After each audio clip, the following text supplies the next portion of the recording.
읽으신 하나님의 말씀은 사도행전 1장 13절에서 14절까지 말씀입니다. 사도행전 1장 13절에서 14절까지 말씀.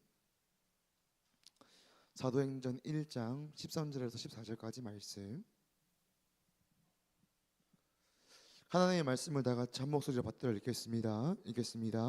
들어가 그들이 유하는 다락방으로 올라가니 베드로, 요한, 야고보, 안드레와 빌립, 도마와 바돌로메, 마테와 및 알페오의 아들 야고보, 셀로신 시몬, 야고보의 아들 유다가 다 거기 있어 여자들과 예수의 어머니 마리아와 예수의 아우들과 더불어 마음을 같이하여 오로지 기도에 힘쓰더라. 아멘. 오늘 오후 예배 나오신 모든 분들을 나사렛 예수 그리스도 이름으로 축복합니다. 잠시 상상을 한번 해보겠습니다. 우리는 지금 예루살렘 거리에 있습니다. 옛날에는 예루살렘에는 로마의 지배를 받았기 때문에 바닥은 돌판이었을 것입니다. 돌판 위에 우리는 서 있습니다. 여기저기 보니까 고대 가옥들이 여기저기 있습니다. 저희는 보고 와, 이게 바로 고대 이스라엘의 가옥이구나 하고 저희 감탄을 합니다.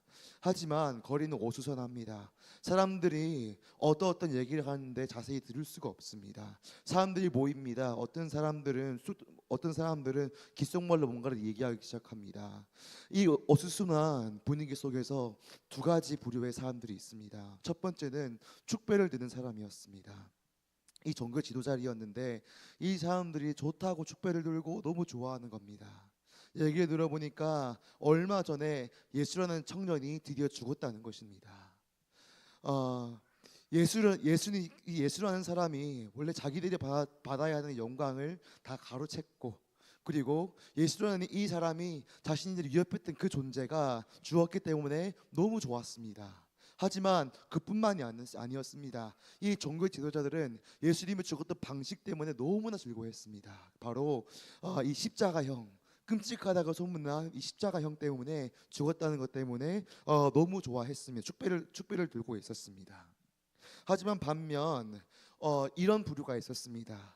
문을 다 걸어 잠깁니다. 한 가옥에 가보니까 새까맣습니다. 분명히 낮인데 밝아야 되는데 집안에 가보니까 새까맣습니다. 문은 잠겨 있습니다. 창문은 닫혀 있습니다. 사람들이 한 방에 모여 있습니다. 그리고 벌벌벌 떱니다. 바로 예수님의 11 제자들입니다. 이 11 제자들이 벌벌벌 떨면서 이렇게 얘기합니다. 우리가 바로 다음일 거야.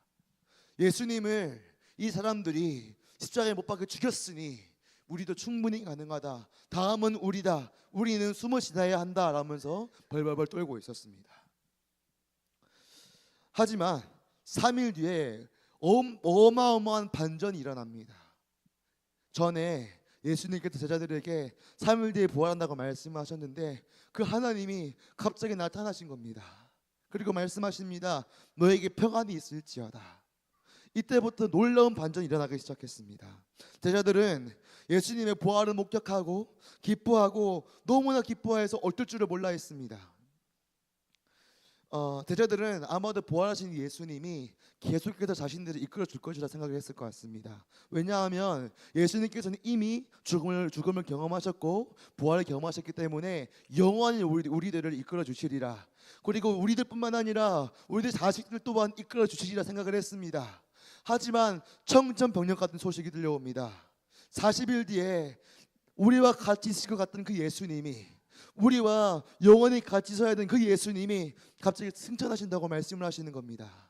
실망했습니다. 좌절했습니다. 하지만 거기서 끝나지 않았습니다. 예수님이 승천하셨는데 제자들에게는 어떠한 변화가 일어나기 시작했습니다. 오늘 설교는 이 부활을 경험한 제자들과 부활을 경험하기 전에 제자들이 어떤 차이점이 있는지, 그리고 이 차이점을 알아볼 때 하나님께서 우리들에게 어떤 말씀하시기 원하시는지 같이 알아보도록 하겠습니다.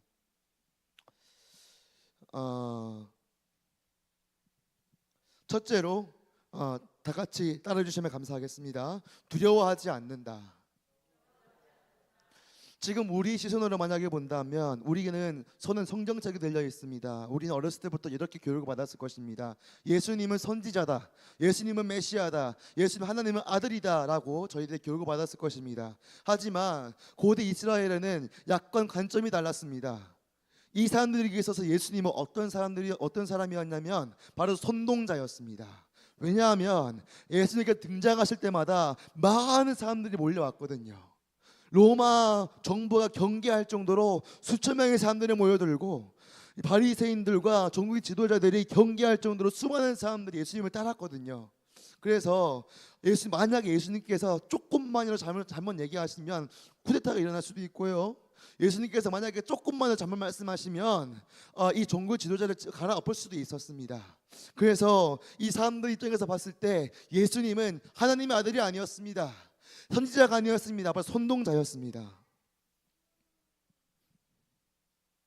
그래서 이 종교 지도자들은 예수님을 어떻게든 죽이려고 노력했습니다. 예수님을 어떻게든 깎아내려고 노력했습니다. 첫 번째는 실패했습니다. 아무리 깎아내려고 해도 예수님은 결국 깎아내려지지 않았습니다. 하지만 그 다음에 예수님을 죽이려고 하는 계획이 성공했습니다. 그것도 아주 처참한 방식으로 죽이는 것에 성공했습니다. 그래서 제자들의 입장에서 예수님의 죽음은 정말 하늘이 무너지는 그런 사건이었습니다. 왜냐하면 앞에서도 말씀드렸듯이 종교 지도자들이 예수님께 누명을 씌워서 죽였던 것처럼 자신들도 머지않아 그렇게 죽을 것이라고 생각을 했기 때문입니다. 요한복음에 보시면 제자들이 두려워 떠는 모습이 그대로 표현되어 있습니다. 문은 걸어 잠그고 창문을 닫아놓고 일상적인 상황이라도 해야 되는데 그것도 못할 정도로 두려움에 떨고 있었습니다. 이랬던 제자들이 같이 읽었던 본문에 보시면 완전히 달라진 모습으로 다시 등장하는 것을 보실 수 있습니다. 다 같이 오늘 본문 13절 다시 읽어보시겠습니다. 13절 다시 한번 더 읽어보겠습니다. 읽겠습니다.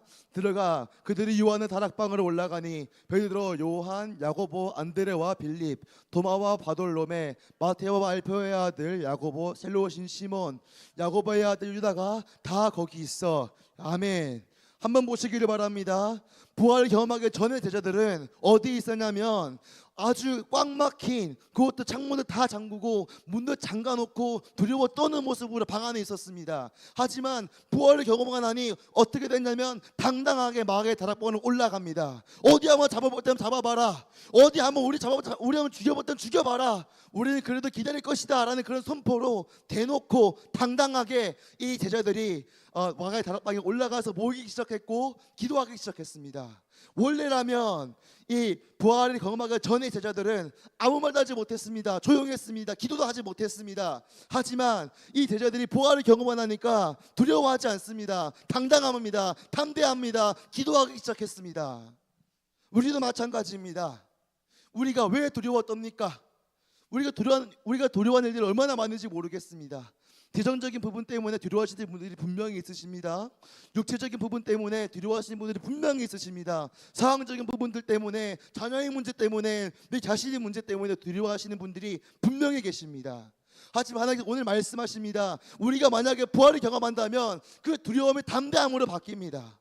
제자들 한번 보시기를 바랍니다. 죽을까 부드러워했던 그 제자들이, 사람들이 모서서 문을 걸었던 그 제자들이 예수님이 부활을 경험하고 나니, 예수님을 보고 나니 이 사람들이 담대하게 기도하고 모이기 시작했습니다. 두려움이란 일절 없었습니다. 우리도 마찬가지로 예수님이 부활을 경험한다면, 우리도 마찬가지로 부활하신 예수님을 만나게 된다면 우리 두려워하지 않습니다. 왜 두려워합니까? 예수님이 나와 함께 하시는데 왜 두려워합니까?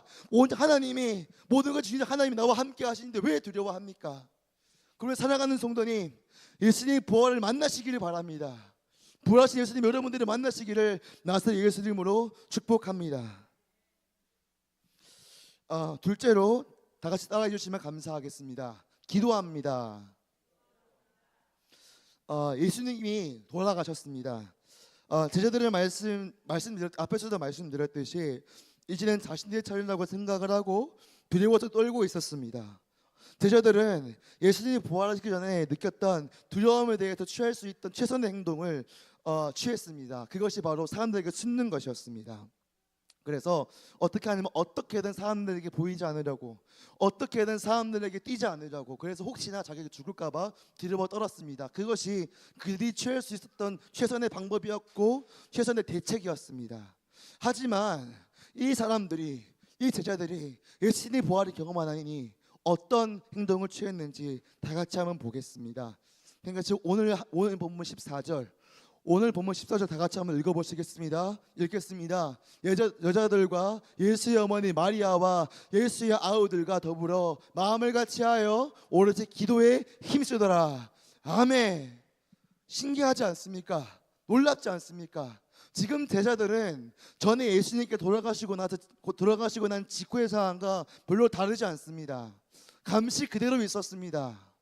종교 지도자들이 아직까지 눈에 불을 켜고 이 사람들이 혹시나 예수를 전할까봐, 이 사람들이 혹시나 예수와 같은 일을 일으킬까봐 주시하고 있었습니다. 감시하고 있었습니다. 예수님이 돌아가셨던 상황과 별로 다르지 않습니다. 하지만 보시기를 바랍니다.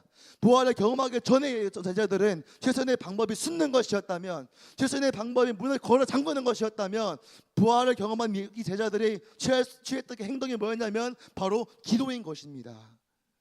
사랑하는 성도님, 우리도 만약에 부활을 경험한다면 뭐 하게 돼 있냐면 기도하게 돼 있습니다. 두려워할 일이 일어난다면 더 이상 떨지 않습니다. 두려워할 수도 있죠. 하지만 잠깐만 두려워하고 바로 기도하기 시작합니다.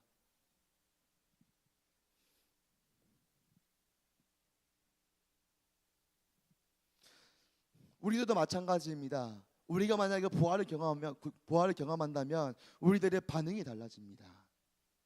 두려운 일이 계십니까? 힘든 일이 계십니까? 기도하시기를 바랍니다. 우리가 부활을 경험하는 사람들이 나타난 중요한 특징이 뭐냐면 바로 기도한다는 것입니다. 왜 그럴까요? 우리가 부활을 경험하고 나면 하나님과 매일 같이 대화하고 하나님의 사랑을 경험하고 기도했던 것들이 응답되고 매일 기적을 경험하게 됩니다. 그래서 옛날에는 신앙이 그저 말만으로 들렸다면 부활을 경험하고 나면 신앙이 하나님과의 관계로 정말 실제적으로 경험하고 체험하게 돼 있습니다.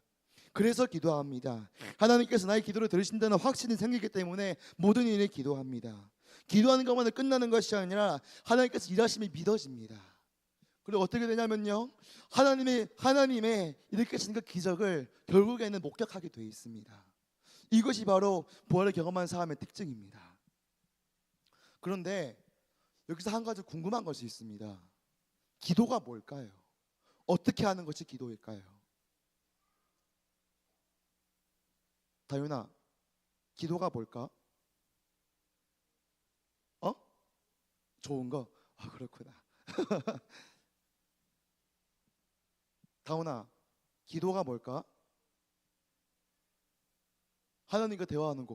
오, 박수 한번 쳐주시겠어요? 너무 다 잘해줬어요. 박수 많이 받는다. 사람들이 보면은 이제 초신자들이라든지 아니면은 신앙생활을 좀 접한 사람들이 가장 어렵게 느끼는 것이 뭐냐면 바로 기도입니다. 이 기도에 대해서 잠깐만 말씀을 드리고 다시 넘어가도록 하겠습니다. 제가 사전에서 기도에 대해서 한번 알아봤습니다. 기도는 사전에서 이렇게 얘기를 합니다. 아직입니다. 아직 떼어주지 마세요. 기도 이렇게 얘기를 하고 있습니다. 인간보다 능력이 뛰어나다고 생각하는 어떠한 절대적 존재에게 바라는 바를 이루게 해달라고 간청하는 것이라고 사전은 정의합니다. 다시 한번 더 말씀드리겠습니다. 사전이 말하는 기도는 인간보다 능력이 뛰어나다고 생각하는 어떠한 절대적 존재에게 바라는 바를 이루게 해달라고 간청하는 것이라고 말합니다. 그래서 다른 종교에서 하는 기도는 내가 일방적으로 말하는 것입니다. 내가 일방적으로 얘기하고 내가 일방적으로 원하는 걸 얘기하고 내가 일방적으로 내가 바라는 바를 말하는 것이 바로 다른 종교에서 세상이 말하는 바로 기도입니다. 하지만 우리가 말하는 기도는 다릅니다. 왜 다릅니까? 왜냐하면 우리가 하는 기도는 바로 영적인 대화이기 때문입니다. 우리가 하나님께 말씀드리고 하나님께 우리가 바라는 바를 말씀드리고 하나님께서 응답하시는 것, 우리가 하나님께 우리들의 마음을 말씀드리고 하나님께서 우리에게 위로해 주시는 영적인 대화, 그것이 바로 기도입니다. 그래서 우리가 부활을 경험하는 사람들이 왜 기도하게 되어 있습니까? 부활을 경험하는 사람들이 왜 기도에 몰두하게 되어 있습니까? 왜냐하면 이 영적인 대화가 실제적으로 경험되기 때문입니다. 새벽마다 와서 기도할 때, 걸어가면서 기도할 때, 누우면서 기도할 때 말씀하시는 그 하나님, 내가 필요하다고 할 때 채워주시는 그 하나님, 내가 상처받았을 때 오셔서 나의 눈물을 닦아주시고 나의 마음을 위로하시는 그 하나님이 실제적으로 경험되고 실제적으로 우리들이 체험할 수 있기 때문에 부활을 경험한 사람들은 기도를 하게 되어 있습니다.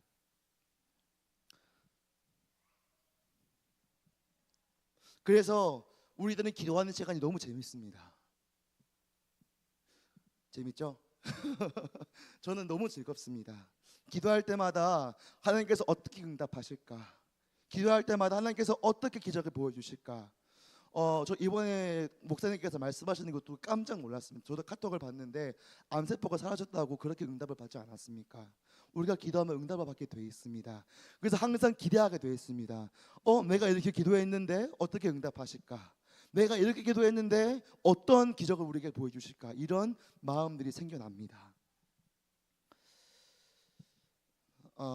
제가 작은 간증거리 한 개 말씀드리도록 하겠습니다. 저는요, 저저번 교회에서 이제 유치부를 섬기고 있었습니다. 저희 유치부 부실이 4층에 있었기 때문에 제가 한 가지 결단한 게 있습니다. 내가 시간은 정해놓고 매일마다 기도하리라 생각을 했습니다. 기도할 때마다 은혜가 얼마나 크던지요. 기도할 때마다 목이 쉬라, 그 목이 나갈 정도로 그렇게 기도를 했었고요. 그리고 기도할 때마다 너무너무 행복했습니다. 인자하시는 게 느껴졌고요. 하나님의 나라가 임하시는 것이 느껴졌습니다. 하지만 시간이 지나면 지날수록 지치는 겁니다. 내 생각에는 내가 이렇게 기도하면 어떤 변화가 생길 줄 알았는데, 내 생각에 내가 기도한다면 하나님께서 응답의 바라보고 나타날 줄 알았는데 아무것도 안 일어나는 것 같았습니다. 그래서 하루는 일을 하다가 이런 생각이 들더라고요. 기도해도 무슨 어떤 일이 안 일어나는가 봐.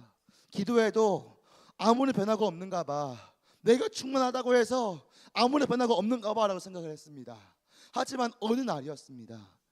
어떤 두 아이가, 세 친구가 두 명이 걸어 들어오더라고요. 한 명은 외국인이었고요, 한 명은 그 친구였는데 들어오더라고요. 저는 이것도 뭐지 싶었는데 그때 하나님께 주시는 마음이 뭐였냐면, 내가 너의 기도를 듣고 있다, 내가 응답하고 있다, 너는 계속 기도해라 라는 마음을 주셨고, 저는 그날 울면서 설교를 했습니다. 그러면 사랑하는 성도님, 우리가 기도하면 하나님께서 응답하십니다. 우리가 기도한다면 하나님께서 분명히 반응을 해주십니다. 사랑하는 성도님, 기도하시기를 바랍니다. 마지막 셋째로 따라주시면 감사하겠습니다. 마음을 같이 합니다. 다시 한 번 더 하겠습니다. 마음을 같이 합니다. 우리가 부활을 경험했다면 분명히 기도하게 되어 있습니다. 하지만 기도와 함께 따라오는 현상이 오늘 본문에 적혀 있습니다. 오늘 본문 14절 다시 한번 읽어보겠습니다. 읽겠습니다. 여자들과 예수의 어머니 마리아와 예수의 아우들과 더불어 마음을 같이하여 오로지 기도에 힘쓰더라. 아멘. 요한복음 17절에 보시면 예수님께서 제자들을 위해서 기도하시는 장면이 나옵니다. 거기서 나오는 것이 뭐냐면 이 제자들이 이 사람들 하나 되게 해달라는 그 기도를 주님께서 하십니다. 그래서 예수님의 부활을 경험한 사람들, 이 사람들이 어떤 특징을 보여줍니까? 오늘 본문에서도 나옵니다. 바로 마음을 같이 해서 기도한다는 것입니다. 그냥 기도하는 것이 아니고요, 그냥 내 마음도 기도하는 것이 아니고요, 같이 한 마음과 한 뜻이 돼서 기도한다는 것입니다. 제자들은 예수님의 부활을 경험하고 나니 서로 하나가 되었습니다. 뿐만 아닙니다. 성령님께서 마가의 다락방에 강림하셨습니다. 엄청난 기적이 일어났습니다. 베드로의 설교 한 번에 3,000명이 돌아왔습니다. 하지만 그것이 기적의 전부가 아닙니다. 진정한 기적은 이 사람들이 돌아왔다는 것이 아니고, 진정한 기적이 뭐냐면 이 사람들이 돌아오고 나서 이 사람들이 한 마음이 됐다는 것입니다. 한번 보시기를 한번 생각해 보겠습니다. 3,000명의 사람들은 어떤 사람들이었냐, 바로 디아스포라였습니다. 유대인들이기는 하지만 외국에서 살아서 1년에 한 번씩 아니면 길게는 몇 년에 한 번씩 오는 그런 외국인들이었습니다. 이 사람들이 모여서 같이 지낸다는 것은 말이 안 되는 얘기입니다. 생각이 안 통합니다. 말이 잘 안 통할 수도 있습니다. 하지만 성경에서 뭐라고 적혀 있냐면 성령님께서 임재하시니 그리고 부활하신 예수님이 그 사람들이 경험을 하니 이 사람들이 하나 됐다고 얘기를 합니다.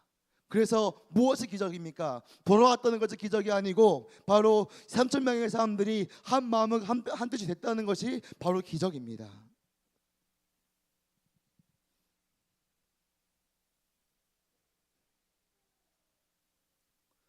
그러므로 예수님의 부활을 경험한 사람들은 서로 하나가 됩니다. 왜냐하면 우리가 믿는 하나님은 하나가 되게 하시는 하나님이시기 때문입니다. 반대로 우리가 예수님의 부활을 경험하지 못한다면 하나 되지 못하고 오히려 흩어진 일들이 일어나게 될 것입니다. 사랑하는 성도님, 예수님의 부활을 경험하시기를 바랍니다. 예수님의 부활을 경험해서 하나님과 관계가 더 깊어지고 더 친밀해진 성도님 되시기를 나사렛 예수 그리스도로 축복합니다. 그런데 여기서 중요한 질문이 있습니다. 제가 지금까지 예수님의 부활을 경험해야 된다고 말씀드렸습니다. 하지만 어떻게 해요? 어떻게 우리가 이 부활을 경험할 수 있습니까? 그리고 하나님 부활을 경험한다는 것이 무엇입니까? 도대체 어떻게 하면 우리가 부활을 경험했다고 말할 수 있습니까? 방법은 단 한 가지입니다. 같이 따라해 주시면 감사하겠습니다. 내가 누구냐? 다시 한 번 더, 내가 누구냐? 우리가 부활을 경험하기 위해서는 뭘 알아야 하냐면 내가 누구인지를 알아야 합니다. 내가 누굽니까? 하나님의 자녀입니다. 하지만 하나님의 자녀이기 전에 우리는 죄인입니다. 그냥 죄인이 아닙니다. 비참한 죄인입니다. 그리고 넘어서 하나님께서 보시기에 도저히 구원할 방법이 없는 그런 죄인입니다.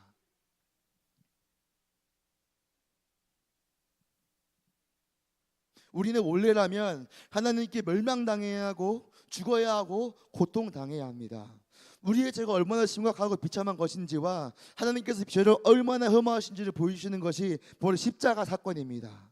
하나님께서는 유일하신 아들 예수님을 우리에게 보내주셨습니다. 그리고 우리들의 죄를 예수님 안에 옮겨주셨습니다. 다시 말해서 예수님의 십자가 현장에서 우리들의 죄가 예수님 안에 들어가게 된 것입니다. 그래서 한마디로 말해서 예수님이 죄인이 되시고 우리가 의인이 됐다는 말입니다. 그 십자가 현장에서 예수님이 어떤 고난을 당했는지 한번 생각해 보시기를 바랍니다. 첫 번째로 이 예수님께서 핍박을 당하시고 조롱을 당하십니다. 너는 죄인이야 라고, 너는 정말 죽어야 되는 죄인이야 라고 조롱을 받습니다. 욕을 먹습니다. 고함을 받습니다. 구타를 받고요, 정말 인간적으로 모멸감을 느낄 정도로 그렇게 조롱을 당합니다. 하지만 중요한 것은 그 조롱을 원래 우리가 당해야 합니다. 너는 죄인이야. 죽어야 하는 사람은 바로 너야. 너는 죽어야 돼. 이 조롱은 우리가 당해야 합니다. 두 번째입니다. 예수님께서 채찍을 맞으셨는데 그냥 채찍이 아닙니다. 정말 채찍입니다. 맞으면은 살점이 뜯겨나가고요, 그리고 뼈가 부서지는 그런 어마무시한 채찍입니다. 그런 채찍에 원래 우리가 맞아야 합니다. 하지만 예수님께서 대신 맞아주셨습니다. 어제 그뿐입니까? 정말 40kg 정도 되는 그 십자가를 예수님께서는 들고 골고다로 올라가셨습니다. 기진맥진합니다. 힘이 없습니다. 깔립니다. 뼈가 다 빠집니다. 그리고 나중에는 십자가에 못 박히셨습니다. 다들 오해하고 계시는 게 십자가가 과다출로 죽는다고 생각을 하시지만 아닙니다. 십자가를 박히면은 어떤 현상이 일어나냐면 팔이 빠지는데요, 어떻게 되냐면 이렇게 됩니다. 이렇게 못 있습니다. 팔이 빠졌기 때문에 몸이 점점점 내려갑니다. 그래서 어떻게 되냐면 질식이 일어납니다. 숨을 못 쉬기 때문에 어떻게든 숨을 쉬기 위해서 몸이 올라갑니다. 그래서 어떻게 되냐면요, 질식하다가 숨을 쉬기 위해서 또 올라가고, 또 힘이 빠지면 또 내려가고, 질식하기 때문에 또 올라가고, 이게 반복이 됩니다. 그래서 어떻게 되냐면요, 과다출혈도 사망 원인 중에 하나이기는 하지만 그 무엇보다 고통과 쇼크와 이제 그 감염과 이런 것들 때문에 그 사람들이 죽습니다. 제가 다큐멘터리를 봤는데요, 예수님이 왜 죽었냐면 이제 옆구리 찔렀을 때 물이 나왔다고 하잖아요. 제가 한번 알아보니까 사람이 신장이 파열됐을 때 정말 견딜 수 없는 고통을 당할 때 신장이 터지게 됐는데 이 신장이 터졌기 때문에 이 물이 같이 나왔다고 그렇게 얘기를 합니다. 다시 말해서 예수님께서 우리들의 죄는 감히 인간들이 감당할 수 없는 고통을 부르는 죄입니다. 우리들의 죄는 이런 고통을 불러오는 것입니다.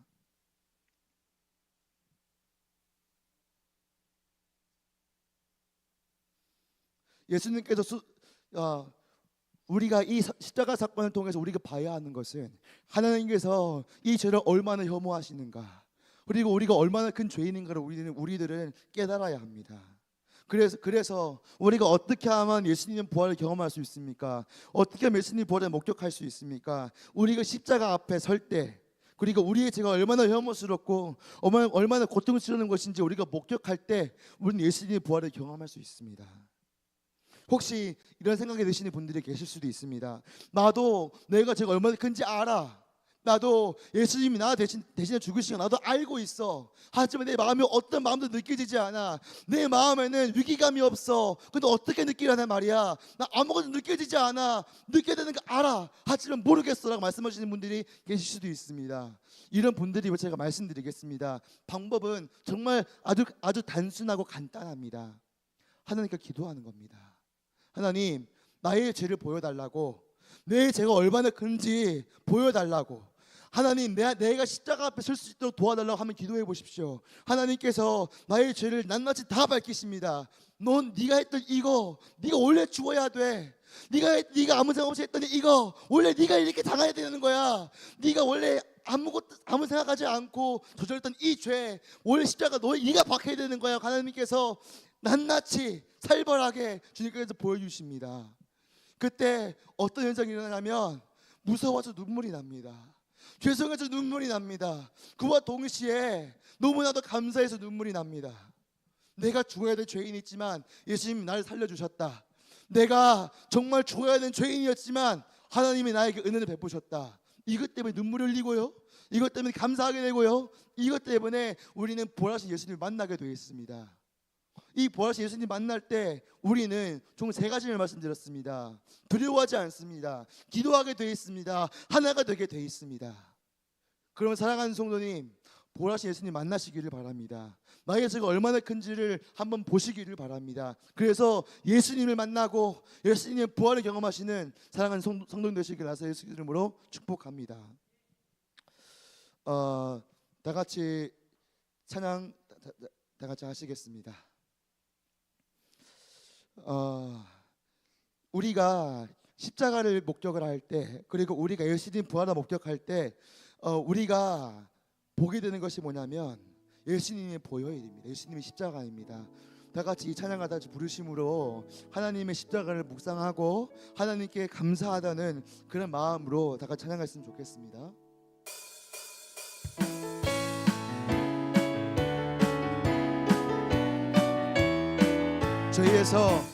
죄에서 자유를 얻게 함을 보혈의 능력, 주의 보혈 시험을 이기고 승리하니 참 놀라운 능력이로 할렐루야. 주의 보혈 능력이 또다. 주의 피 믿으오. 주의 보혈 그 어린 양의 매우 귀중한 피, 육체의 성욕을 육체의 정욕을 이기는 보혈의 능력, 주의 보혈 정결한 마음을 얻게 하니 능력이로다. 주의 보혈 능력이 또다. 주의 피 믿으오. 주의 보혈 그 어린 양의 매우 귀중한 피로다. 눈보다 더히 맑히는 것 보혈의 능력, 주의 보혈 부정한 모든 것 밝히시니 참 놀라움 할렐루야. 주의 보혈 능력이 또다. 주의 피 믿으오. 주의 보혈 그 어린 양의 매우 귀중한 구주의 복음을 구주의 복음을 전할 제목 보혈의 능력, 주의 보혈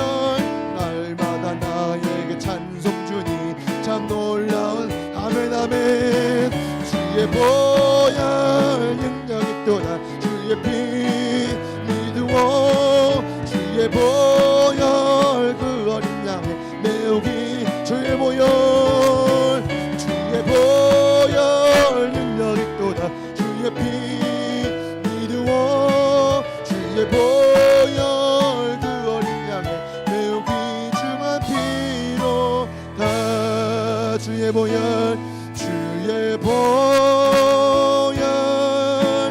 능력이 또다 주의 피 믿습니다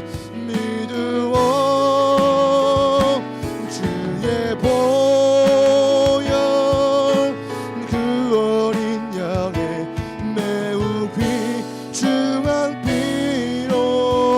피로다.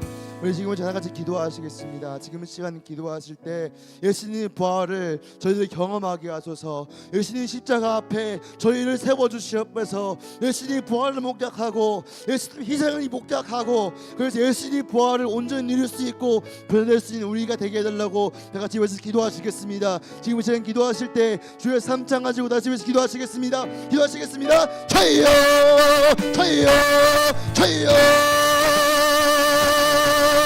저희여 예수님 아버지 보여줘 경험하게 해주시옵소서. 아버지 보여 경험해서 두려워하지 않고 기도하고 하나가 될 수 있도록 아버지 도와주시옵소서. 주님 교회들이 될 수 있도록 아버지 도와주시옵소서.